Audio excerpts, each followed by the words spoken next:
편 말씀 함께 나누려고 합니다. 여러분들 소크라테스 다 아시나요? 잘 아시죠? 우리가 모르는 분이 요즘에는 더 많이 아는 이유가 있어요. 나보다가 노래를 부르죠. 테스 형 그러면서 맨 처음엔 테스 형이 누군지 몰랐어요. 진짜 이게 뭔 소린가. 근데 알고 보니까 소크라테스더라고요. 소크라테스 다 아실 겁니다. 소크라테스는 그러니까 서양 철학의 아버지라고 불러요. 그래서 모든 철학의 사실은 근간을 만든 사람이 바로 소크라테스입니다. 플라톤도 소크라테스의 제자예요. 그러니까 모든 철학의 근본을 이 사람이 만들었다 해도 과언이 아니에요. 그만큼 위대한 사상가고 철학가죠. 자, 그런데 이 소크라테스가 어떻게 죽었는지 아십니까? 소크라테스는 살아있는 전에 책을 쓴 적은 없어요. 책을 쓰거나 기록을 남긴 적은 없는데 아무튼 그가 그리스 아테네에서 다닐 때마다 선포하고 그 길거리에서 철학 사상을 막 논하고 가르칠 때 그 세상이 너무 진보적이었던 거예요. 그러니까 당시 권력자들은 소크라테스를 좋아하지 않았습니다. 눈에 같이 여겼죠. 그러니까 결국에는 저놈 어떻게 하지 그런 권력자들이 소크라테스에게 죄를 덮어씌웠어요. 신성을 모독했다. 그리고 청년들을 선동했다. 이런 죄목으로 소크라테스를 감옥에 가둬버렸습니다. 그리고 저는 재판을 받게 하고 그 재판소상에서 결국에는 사형 판결을 받게 된 거예요. 억울해요? 안 억울해요? 소크라테스는 사람을 선동할 생각도 없었고 반역을 저지를 생각도 없었고 그저 자신의 사상을 자신의 생각과 그리고 그것들 다 가르치고 선포한 것밖에 없는데 그렇게 죄목을 씌워갖고 이제 죽게 생긴 거잖아요. 너무 억울한 일 아닙니까? 그래서 이 소크라테스의 억울함을 아는 제자들과 그리고 친구들이 날마다 소크라테스를 찾아가는 거예요. 면회하는 거예요. 감옥에 찾아와서 뭘 권하냐면 탈옥해라. 억울하게 죽지 말고 탈옥해라. 사람들이 찾아올 때마다 탈옥을 권유하는 거예요. 그리고 실제로 소크라테스가 사형 집행하기 전날, 바로 그 전날에 이 친구가 힘 있는 친구가 정말로 탈옥할 수 있는 모든 준비를 다 만반의 준비를 끝내놓은 거예요. 그래서 소크라테스가 그래 가자 라고 이렇게 한마디만 하면 결정만 하면 탈옥할 수 있어요. 탈옥할 수 있어요. 그런데 소크라테스는 끝까지 탈옥을 거절하고 결국에는 사형 판결이 있는 그 집행 날이 있는 그날 감옥에서 독을 마시고 죽었습니다. 자, 소크라테스는 왜 탈옥하지 않았을까요? 분명히 탈옥할 수 있는 그 감옥에서 나올 수 있는 그래서 억울한 죽음을 피할 수 있는 그런 분명한 기회가 있었는데도 불구하고 왜 기꺼이 죽음을 선택했을까요? 소크라테스는 생전에 사회의 정의를 외치고 가르쳤습니다. 그런데 탈옥을 하면 자신이 가르친 정의를 스스로 파괴하는 것이다. 소크라테스가 이렇게 생각을 한 거예요. 그래서 소크라테스는 탈옥을 하지 않았습니다. 말하자면 소크라테스는 정의를 지키기 위해서 탈옥이 아닌 죽음을 선택한 겁니다. 자, 여러분 같으면 어떻게 하시겠습니까? 어떤 게 정의일까요? 이거를 정의가 뭐냐 이거를 논하는 건 지금 이 시간에 할 건 아니고 우리가 이 말씀 속에서 이 소크라테스를 통해서 느껴야 되는 것은 정의를 지킨다는 건 그만큼 어렵다는 거죠. 쉬운 일이 아닙니다. 때로는 큰 손해를 감수해야 되고 때로는 목숨을 걸어야 할 때도 있다는 겁니다. 하지만 그럼에도 불구하고 정의는 반드시 지켜져야 됩니다. 왜 그럴까요? 왜 정의가 지켜져야 될까요? 왜냐하면 우리가 믿는 하나님이 의로우신 하나님이기 때문에 그래요. 우리가 믿는 하나님은 의로우신 분입니다.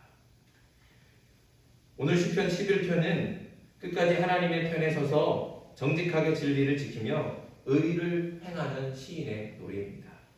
오늘 시편 저자인 다윗은 목숨이 위험할 정도로 심각한 어려움에 처해 있습니다. 혼자 힘으로는 감당할 수 없는 큰 고난을 만났습니다. 그런데 그렇게 큰 고난을 만나고 정말 목숨이 위태로운 그런 위기 상황에 빠져 있을 때 다윗이 한 행동은 뭘까요? 다윗은 어떤 행동을 할까요? 오늘 말씀 1절을 보니까 1절 맨 앞부분에 이렇게 말하죠. 내가 여호와께 피하였거늘. 다윗은 고난을 만났을 때 하나님께 피했습니다. 혼자 힘으로는 감당할 수 없는 어려운 일을 당해도 그는 하나님을 믿고 하나님을 의지해서 하나님께 피하는 사람이었어요. 그런데 그런 다윗을 본 다윗의 친구들은, 가까운 지인들은 다윗에게 뭐라고 말을 했을까요? 어떻게 충고했을까요? 자, 오늘 말씀의 1절부터 3절 한번 같이 한번 읽어보겠습니다. 1절부터 3절입니다. 같이 읽습니다. 시작. 내가 여호와께 피하였거늘 너희가 내 영혼에게 새같이 네 산으로 도망하라 함은 어찌함인가. 악인이 화를 남기고 화살을 쉬이 먹이며 마음이 바른 자를 어두운 데서 쏘려 하는도다. 터가 무너지면 의인이 무엇을 하랴. 아멘. 자, 조금 어렵게 느껴질 수 있는데 이 말씀을 좀 더 쉽게 풀이하면 이런 겁니다. 다윗 친구들이 이렇게 얘기하는 거예요. 다윗이 하나님께 피했는데 그렇게 하나님께 피한 다윗을 향해서 세상 사람들은 뭐라고 말을 하냐 이런 겁니다. 차라리 새처럼 산으로 도망쳐라. 봐라, 악한 사람들이 다 널 쏘려고 어둠 속에 숨어서 너에게 활을 당기고 있지 않느냐. 지금 당장 너는 죽을 위기 가운데 있다. 당장 네 목숨이 이렇게 위험한데 의롭게 사는 게 무슨 소용이 있느냐. 먼저 살고 봐야지. 이렇게 얘기하는 거예요. 다윗의 친구들과 지인들이 하는 말이 어떻습니까? 어떻게 들리십니까? 맞는 말처럼 들리지 않습니까? 지금 당장 목숨이 위태로운데 의롭게 사는 것, 정의를 지키는 것, 이게 무슨 소용이 있습니까? 죽으면 다 아무 소용 없는 거 아니에요? 먼저 살고 봐야죠. 살기 위해서는 뭘 못하겠습니까? 사는 게 더 중요한 거 아니겠습니까? 우리도 그렇게 생각할 수 있다는 거죠.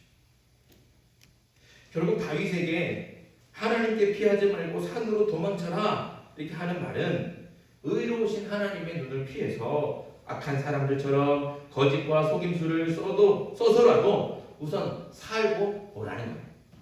불의와 폭력 같은 악한 방법을 사용해서라도 살아남는 게 먼저라는 겁니다.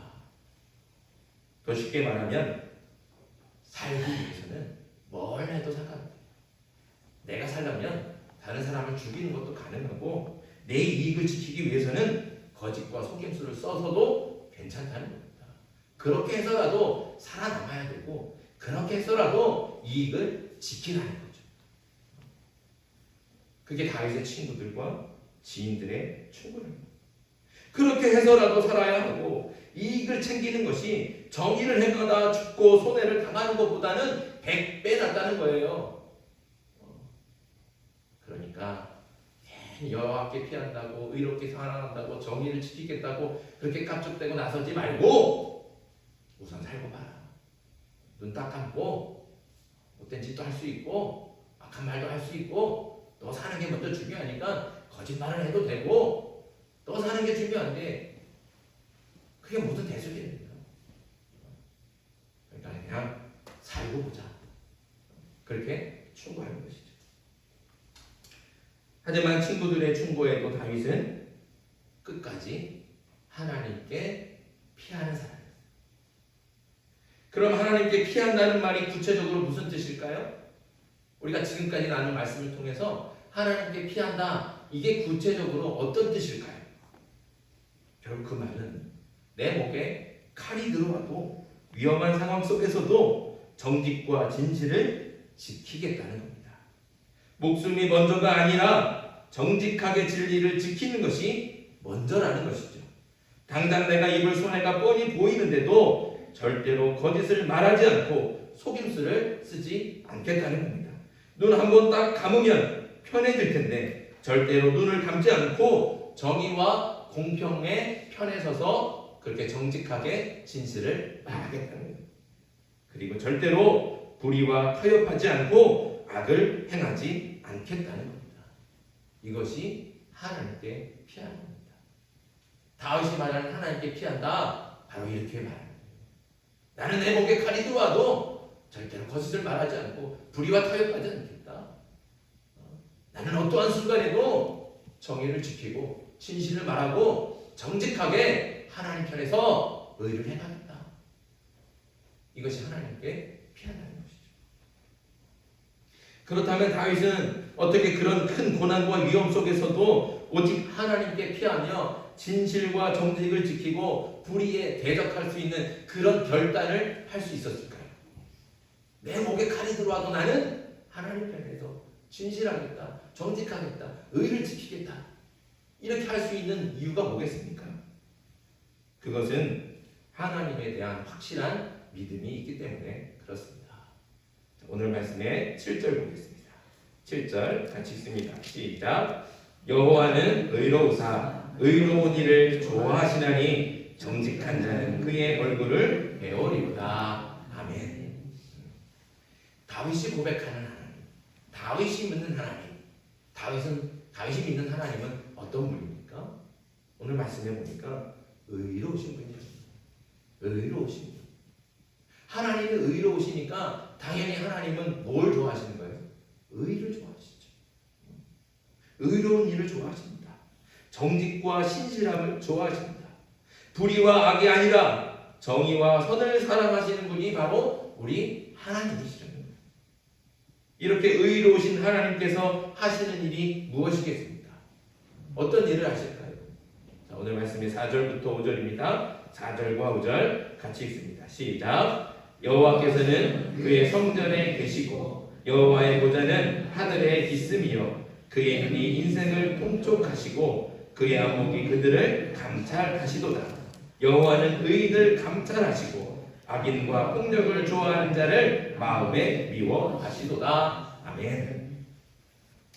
사람의 눈은 속일 수 있어도 의로우신 하나님은 절대로 속일 수 없습니다. 그래서 의로우신 하나님께서 모든 곳에 계셔서 그 의로우신 눈으로 사람들을 바라보신다는 거예요. 감찰하신다는 거예요. 살펴보신다는 것이죠. 누가 의로운 일을 하는지, 누가 악한 일을 하는지 그걸 다 살펴보시는 분이 바로 하나님이세요. 그리고 악과 폭력을 미워하시고 악과 폭력을 해야하는 사람도 미워하십니다. 그래서 악한 사람들에게는 어떻게 하십니까? 6절입니다.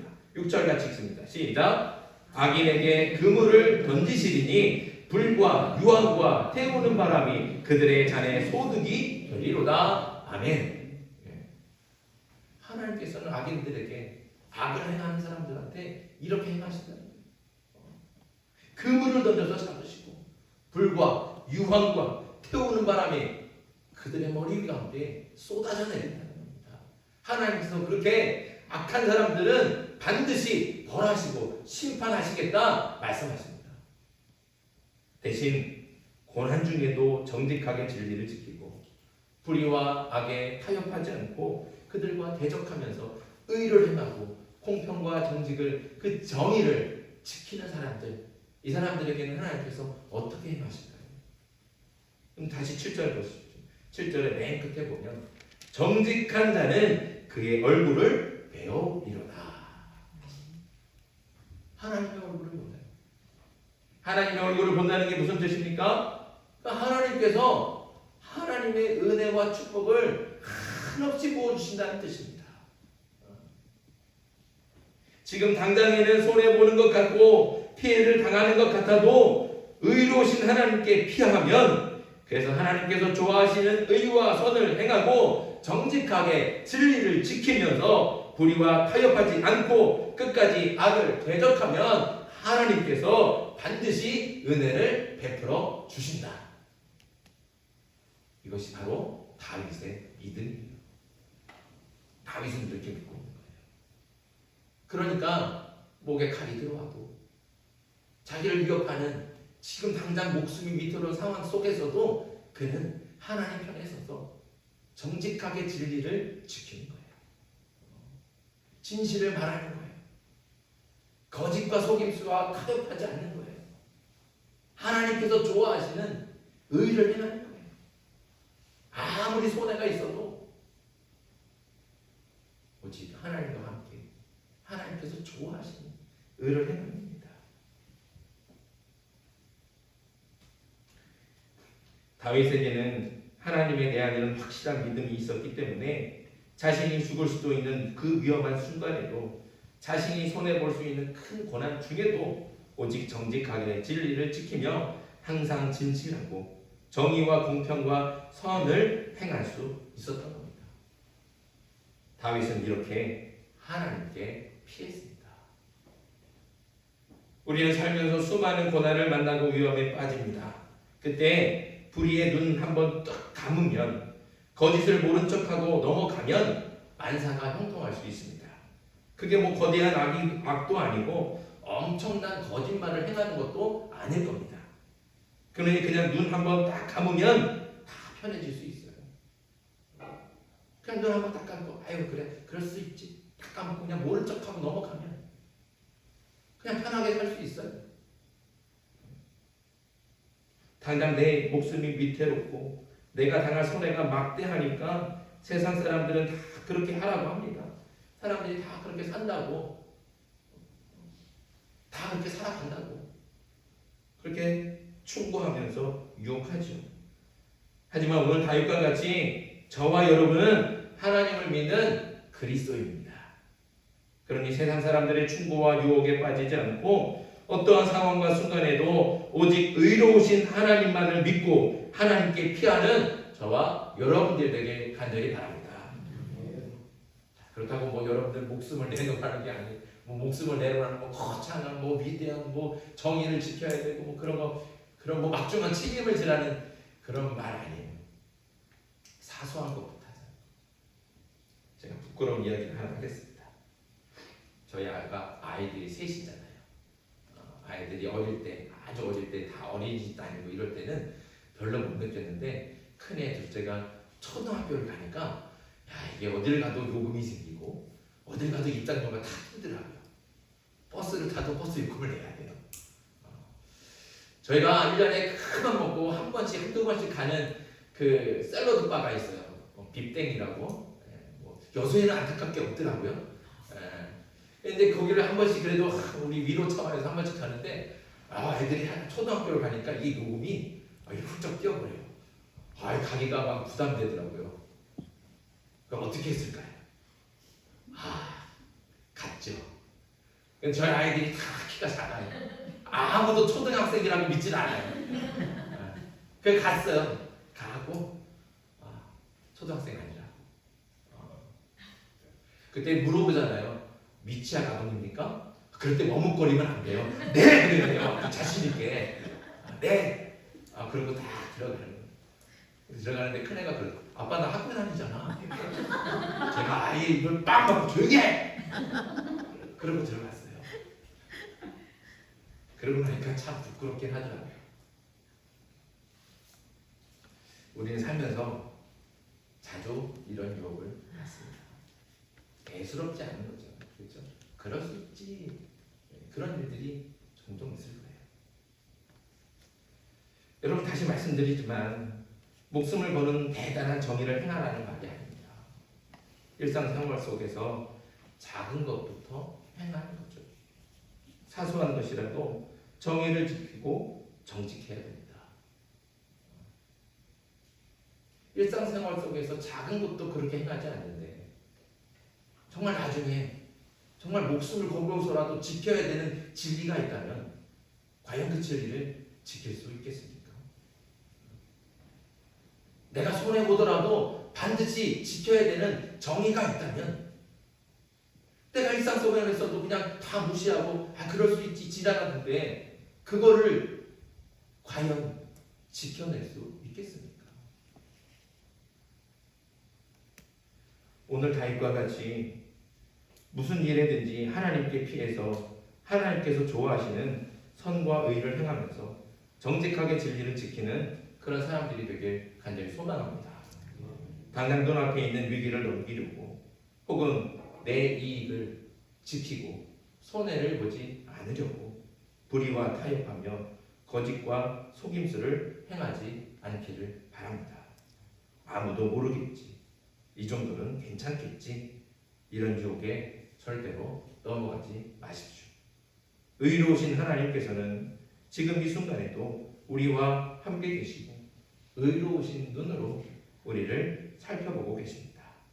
그러니 언제나 하나님 앞에 있음을 잊지 마시고 늘 정직하고 진실한 신앙으로 거짓과 불의를 대적할 수 있는, 그래서 하나님께서 좋아하시는 정의와 선을 행할 수 있는 저와 여러분들 되길 바랍니다. 하나님을 믿고 예수님을 사랑하는 그리스도인으로서 선한 양심을 가지고 무슨 일에든지 정직하고 진실하게 하나님께 부끄럽지 않은 그런 신앙인으로서 하루하루를 사는 저와 여러분들에게 주님의 이름으로 축복합니다. 이 시간 우리에게 주신 말씀 기억하면서 함께 기도하겠습니다. 우리 기도할 때 하나님, 세상 사람들이 말합니다. 너 먼저 살고 봐라. 이 정도는 괜찮다. 하나님, 이런 유혹에 넘어가지 않게 해주시옵소서. 어떠한 상황에도 불의와 타협하지 않게 해주시옵소서. 내 이익을 위해서 거짓을 말하고 진실에 눈 감지 않게 해주시옵소서. 아무리 작고 사소할지라도 정직하게 진실을 말하며 하나님께 피하고 하나님 편에 서서 선과 의를 행하는 부끄럽지 않은 그리스도인이 되게 하여 주시옵소서. 이 기도 제목을 가지고 이 시간 주님을 부르고 함께 기도